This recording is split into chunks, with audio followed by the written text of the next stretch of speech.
apa yang saya sampaikan pada teman sebelumnya. Namun kita awali dengan membahas tentang akar-akar persamaannya, roots of equation. Kalian mungkin masih ingat ya cara mencari akar persamaan dari suatu persamaan kuadrat ya, yaitu dengan rumus ABC ini, ya kan? Jadi kalau kita punya persamaan kuadrat yang bentuknya fx sama dengan x kuadrat plus bx plus c sama dengan 0, maka kita bisa mencari akar-akar persamaannya dengan menggunakan rumus ABC ini ya. Di mana akar-akar persamaan itu adalah nilai x yang membuat persamaan fx ini sama dengan 0 ya, equal to 0 gitu ya. Dan akar-akar persamaan inilah yang merupakan solusi dari suatu persamaan ini gitu ya. Jadi kalau kita punya masalah di dunia real, kemudian dibuat model matematikanya dan model matematikanya itu dalam bentuk persamaan gitu ya, maka kita bisa sebut solusi dari persamaan tersebut dalam hal ini adalah akar dari persamaan ya. Oke. Dan salah satu metode yang akan kita pelajari itu adalah metode bagi dua ya. Nah, gimana kalau persamaannya bukan persamaan kuadrat ya, kayak persamaan ini logaritma asli ya, atau persamaan eksponensial, atau di dalamnya ada trigonometri, itu kan eh, lebih susah ya nyari akar-akar dari persamaannya. Gitu. Tidak semudah persamaan kuadrat yang bisa menggunakan rumus ABC ya. Nah, kalau persamaan kuadrat gini, nah kalau gimana kalau polinomial orde tinggi ya, lebih dari dua, itu juga tidak mudah ya mencari akar-akar dari persamaan. Sehingga eh, rumus ABC itu sangat terbatas ya. Nah, di sini kita akan belajar tentang metode tertutup ya, bracketing methods ya, bracketing methods, metode tertutup. Metode ini eh, lahir gitu ya dengan memanfaatkan suatu fakta ya bahwa a function typically changes sign in the vicinity of a root ya. Bahwa sebuah fungsi itu biasanya berubah tanda di sekitar akarnya. Gitu. Dan metode ini itu disebut metode penutup karena dia membutuhkan dua tebakan awal ya, two initial guesses for the root ya, untuk akar yang akan kita cari gitu. Dan kedua tebakan ini dia harus mengurung ya.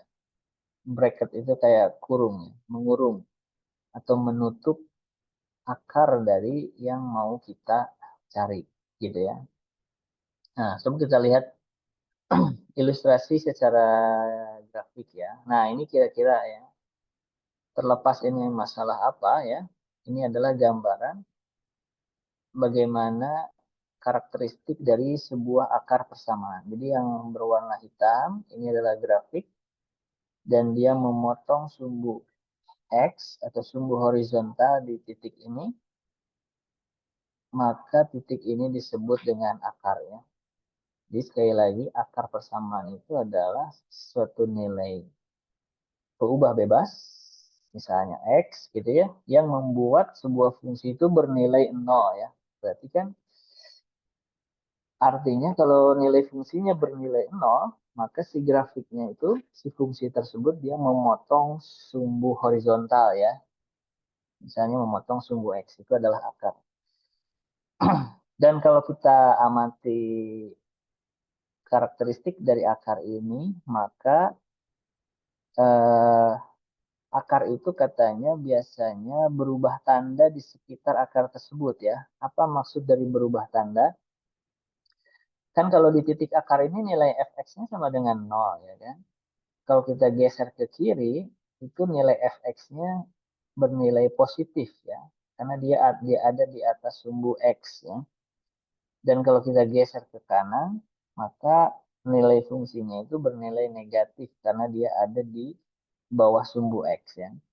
Jadi itulah yang dimaksud dengan akar itu terletak atau nilai fungsi yang ada di sekitar akar itu berubah tanda ya. Bisa yang sebelah kirinya positif, sebelah kanannya negatif, atau sebaliknya. Dan inilah yang fakta ini yang dimanfaatkan oleh metode penutup ya, atau metode pengurung ya, bracketing method tadi. Kita membutuhkan dua tebakan awal, di mana dua tebakan awal itu yang satu ada di sebelah kirinya akar dan yang satu ada di sebelah kanannya akar, dan kedua nilai tersebut atau kedua tebakan akar itu mengurung akar gitu ya. Karena yang satu sebelah kiri, yang satu di sebelah kanan. Tolong di mute. Oke. Nah, akan tetapi nah ini beberapa contoh ya. Misalnya yang gambar A ini. Kalau kita pilih dua titiknya, ini ada dua yang warna biru ya. Ini adalah dua tebakan awalnya ya. Jadi yang satu nilai fungsinya positif dan yang kedua nilai fungsinya positif juga ya, karena dia dua-duanya ada di atas sumbu X, maka kita bisa apa namanya pastikan itu tidak ada akar, atau bisa juga akarnya ganda. Nah, contohnya yang C ini ya. Kita pilih titik dua yang warna biru ini. Kan masih ingat tadi akar itu kiri kanannya itu berubah tanda ya. Positif negatif atau negatif positif gitu kan. Seandainya kita nggak tahu grafiknya, kemudian kita hanya punya dua titik yang warna biru ini, kan dua-duanya nilainya positif ya, karena di atas sumbu X. Kalau kita menggunakan definisi awal, ini kita akan menyebut tidak ada akar atau akarnya ganda ya, atau bahasa Inggrisnya ini multiple root ya. Akarnya itu lebih dari satu ya, lebih dari satu. Dan memang terbukti ya. Jadi ada dua kemungkinan nih. Akarnya tidak ada ya, kalau dua-duanya positif, atau bisa juga akarnya berganda kayak gini. Ini ada dua akar. Nah, kalau yang B ini yang sesuai definisi ya. Jadi yang satu negatif, yang satu positif, maka kita pastikan di situ ada akar dari persamaan atau memotong sumbu X. Nah, atau bisa juga mati perut juga kayak gini ya.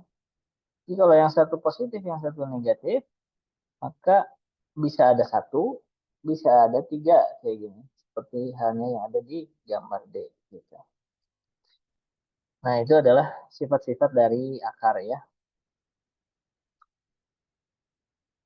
Nah, tapi secara umum, nah ini yang warna kuning ya. Secara umum, FXL itu, L itu maksudnya yang left ya, sebelah kiri. XU itu yang sebelah kanannya ya. Oh, L itu sorry low ya. Itu di sini U itu upper ya. Tanya U. Jadi low itu yang sebelah bawah, lower. U itu upper ya, yang sebelah atas gitu. Jadi jika nilai fungsinya fxl, nilai fungsi yang sebelah kiri, dan fxu yang sebelah kanan itu mempunyai tanda yang berbeda, have opposite signs, maka terdapat an odd number of roots. Jadi ada banyaknya akarnya itu ganjil ya. Bisa satu, bisa tiga. Itu secara umum. Tapi mungkin ada kasus-kasus khusus ya. Ya apa namanya? Kebanyakan kasus seperti itu. Nah, kemudian di gambar A dan C, jika tandanya sama, jika keduanya mempunyai tanda sama, maka kemungkinannya no roots, tidak ada akar, atau banyaknya akarnya itu genap, gitu ya. Even itu genap. Kalau odd itu ganjil. Oke, itu sebagai, nah ini bisa jadi ada exception kayak gini ya. Jadi yang satu positif, yang satu negatif, itu kan tadi ganjil ya. Ternyata ada kemungkinan kayak gini juga. Ada dua, bukan ganjil ya, tapi genap. Makanya Tadi bahasanya juga in general ya, secara umum. Tapi boleh jadi ada kasus tertentu yang itu di luar dari eh, keumuman, tidak umum. Ini juga sama. Oke, itu sifat-sifat akar ya. Mana ya mejanya? Ini Pak. Itu, pojok.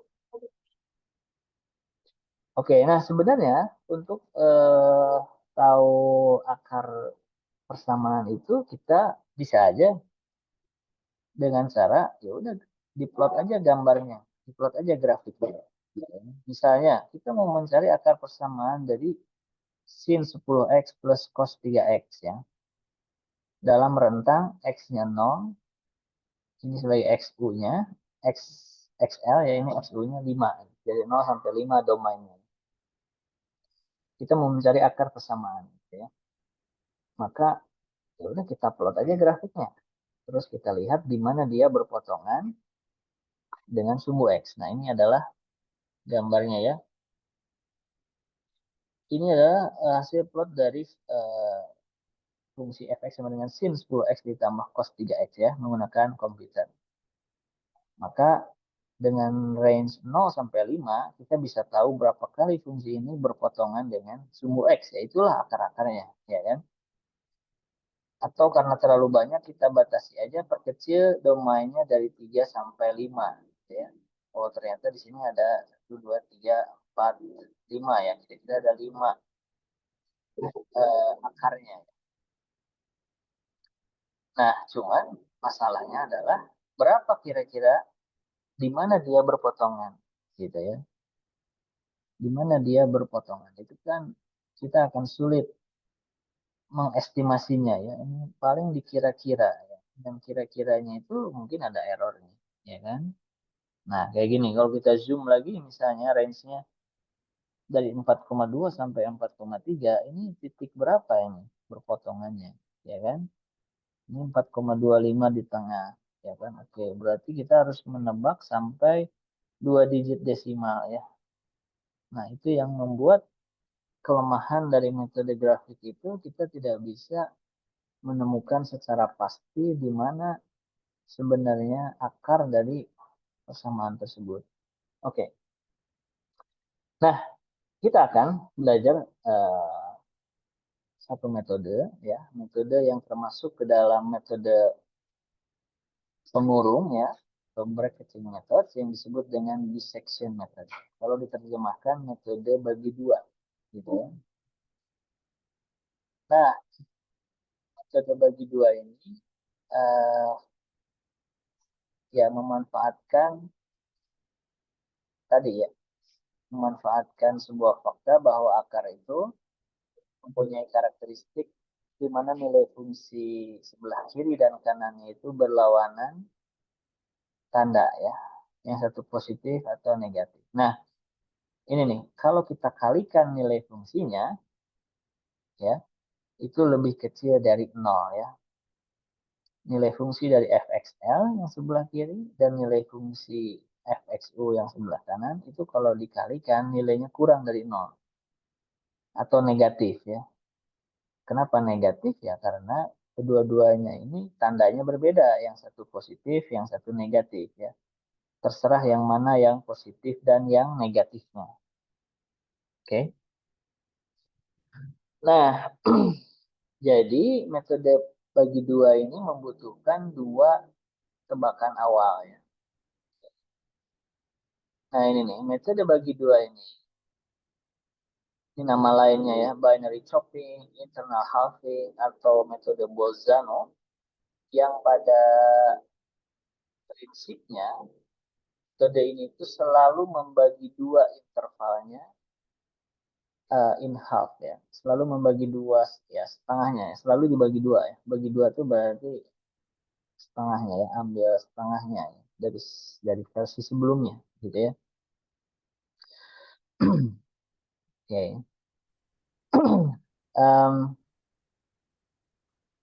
nah, kita lihat, coba kita lihat ilustrasinya dulu ya. Jadi misalnya ini domainnya kira-kira dari berapa ini ya? Mungkin dari Ini 12, 13, 14, 15. Oke, berarti satu strip ini satu ya. Oke. Ya anggap aja ini 10,5 sampai 17 misalnya ya. Atau 10 ya. Ya oke, ya mungkin kurang presisi ya. Tapi kita sebut aja misalnya ini domainnya dari 10 sampai 17 ya. Dari 10 sampai 17. Nah, maka metode bagi dua ini akan membagi dua interval ini sehingga ada interval yang sebelah kiri dan interval sebelah kanan gitu ya. Dan metode bagi dua ini akan memperkecil intervalnya ya. Jadi kalau kalian mungkin pernah belajar apa tuh namanya um, binary search ya, masih ingat nggak pencarian biner ya, metode pencarian biner itu kan kita akan membagi jika kita melakukan pencarian data pada sekumpulan data yang sudah terurut gitu ya. Kemudian kita bandingkan data yang mau kita cari dengan nilai yang paling tengah gitu kan. Apakah nilainya lebih kecil atau lebih besar gitu. Kalau lebih kecil berarti kita carinya sebelah kiri gitu ya. Kalau lebih besar maka kita carinya sebelah kanan ya. Nah, prinsip algoritma pencarian biner itu kan membagi dua ya.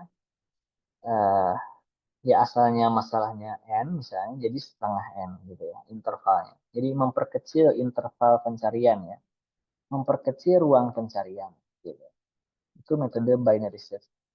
Nah, metode bagi dua ini juga prinsipnya sama ya kan. Jadi domain yang asalnya besar kita akan perkecil menjadi setengahnya gitu ya. Tinggal kita pilih mau sebelah kiri atau sebelah kanan gitu.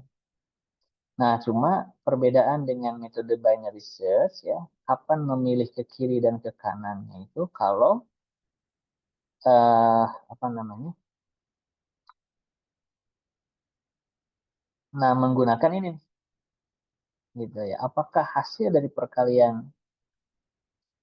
eh, nilai fungsinya itu positif atau negatif? Kalau positif berarti nggak akan ada di sini. Saya gini, ini kan membagi dua interval ya. Ada yang sebelah kiri ya. Yang sebelah kiri ini kan kalau kita kalikan nilai fungsinya itu dua-duanya positif ya. Karena di atas sumbu X dua-duanya.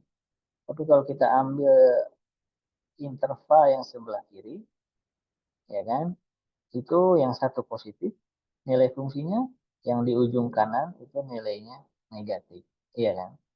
Nah, jadi eh, kita akan memilih bergerak ke sebelah kanan. Nanti ketika kita lihat interval yang sebelah kanan, kita akan membagi dua lagi intervalnya, kan memperkecil lagi ruang pencariannya. Kita putuskan mau ke kiri atau ke kanan. Oh ternyata ke kiri dan seterusnya. Itu kira-kira prinsip dari bagaimana metode bagi dua ini bekerja. Nah sekarang kita coba lihat algoritmanya ya, langkah-langkahnya. Langkah yang pertama kita harus memilih dua nilai X, yang satu XL, yang satu XU ya, sebelah kiri dan sebelah kanan atau kita sebut dengan tebakan awal ya untuk sebuah akar ya. Kemudian setelah kita pilih, kita cek gitu ya untuk memastikan apakah ada akar atau tidak di antara dua nilai X yang sudah kita pilih. Caranya gimana? Ya, caranya kalikan aja nilai fungsinya gitu ya. Masukkan XL itu ke fungsi yang mau kita cari akarnya, XU juga sama. Kemudian kalau hasil perkalian fungsinya ini bernilai negatif, maka kita bisa pastikan di antara XL dan XU ini terdapat akar persamaan. Gitu ya. Tapi kalau tidak, kalau bernilai positif, maka sebaiknya kita memilih nilai XL dan XU yang lain, bukan yang itu. Gitu. Oke, nah seandainya nilainya negatif, ya kan? Maka langkah berikutnya kita cari nilai tengahnya ya. Nilai tengah antara XU dan XL. Ini menggunakan konsep teorema titik tengah ya. Tinggal jumlahkan, kemudian bagi 2 ya, atau rata-ratakan. Itulah nilai XR-nya atau nilai yang paling tengahnya. Kemudian setelah itu kita akan mengevaluasi. Kita akan memperkecil ruang pencarian, gitulah kira-kira maksudnya. Kita akan memperkecil ruang pencarian. Nah, kita nanti apakah akan bergerak ke kiri atau bergerak ke kanan? Atau jangan-jangan si XR itu adalah akarnya. Gitu. Nilai yang paling tengah itu adalah akarnya. Nah, di sini pengecekan yang pertama, lihat di sini. Apakah fxl kali fxr lebih kecil dari 0? Gitu kan? Coba bayangkan XL itu ada di kiri, XR ada di tengah. Ya. Apakah hasil dari perkalian fungsinya itu negatif? Gitu ya. Kalau negatif, berarti akarnya berada di interval yang sebelah kiri ya, atau yang bawah. Gitu. Nah, mungkin situasi itu mirip dengan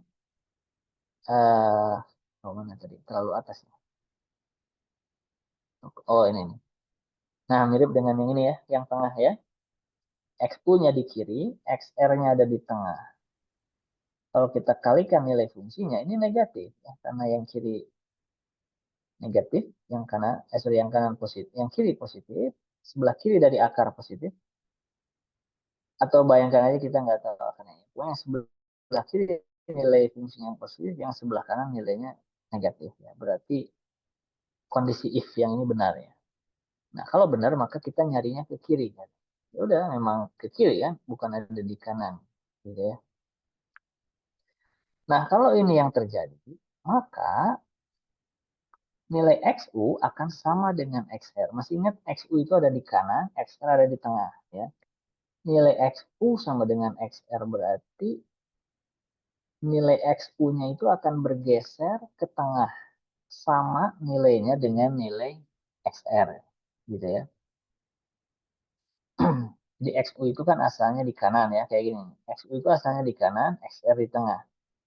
Kalau situasi ini terjadi, di mana kita akan bergerak ke sebelah kiri, maka XU-nya sama dengan XR. Jadi XU-nya itu bergeser ke tengah. Itu artinya kita sudah memperkecil ruang pencarian dengan cara XU-nya ditarik ke tengah.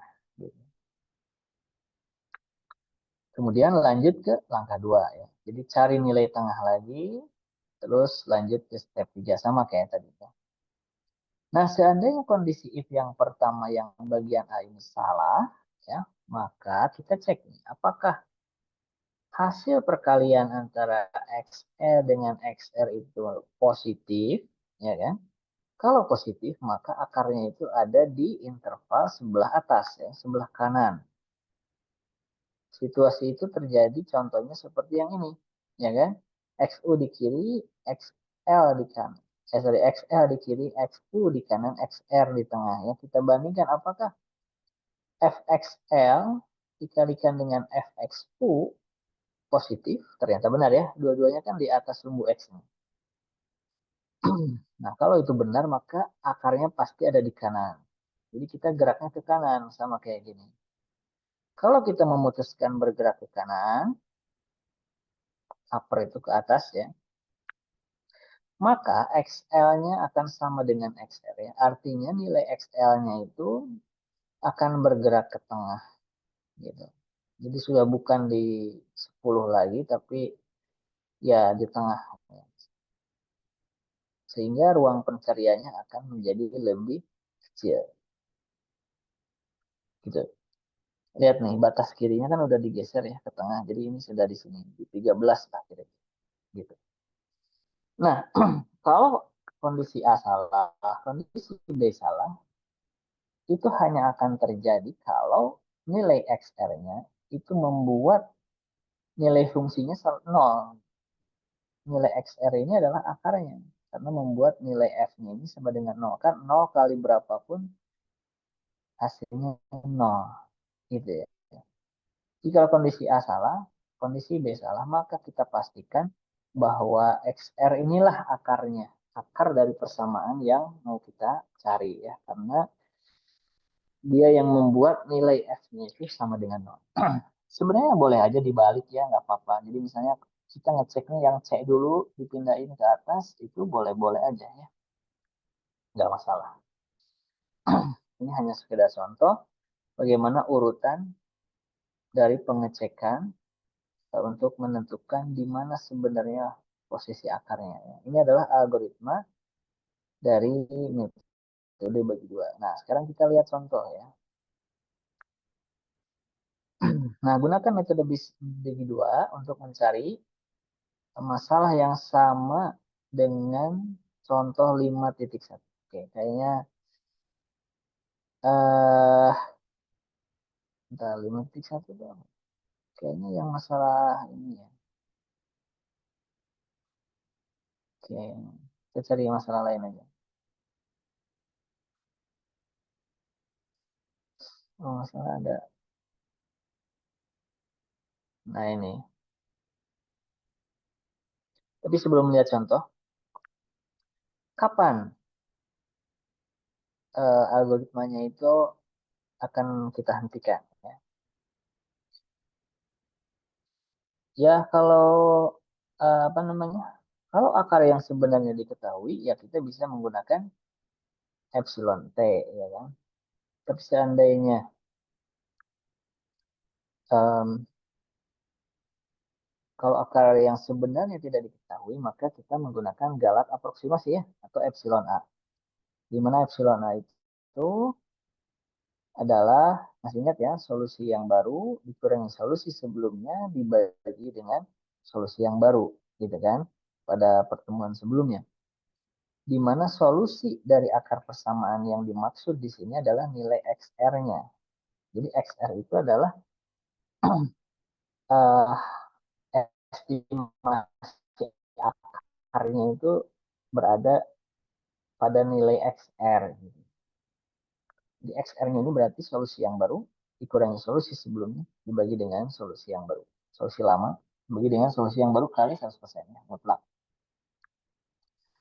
Dan ya kalau pakai epsilon A ya kita bisa gunakan kondisi penghentian menggunakan epsilon S ya. Toleransi error ya. Ingat pada pertemuan sebelumnya. Oke. Coba kita lihat eh,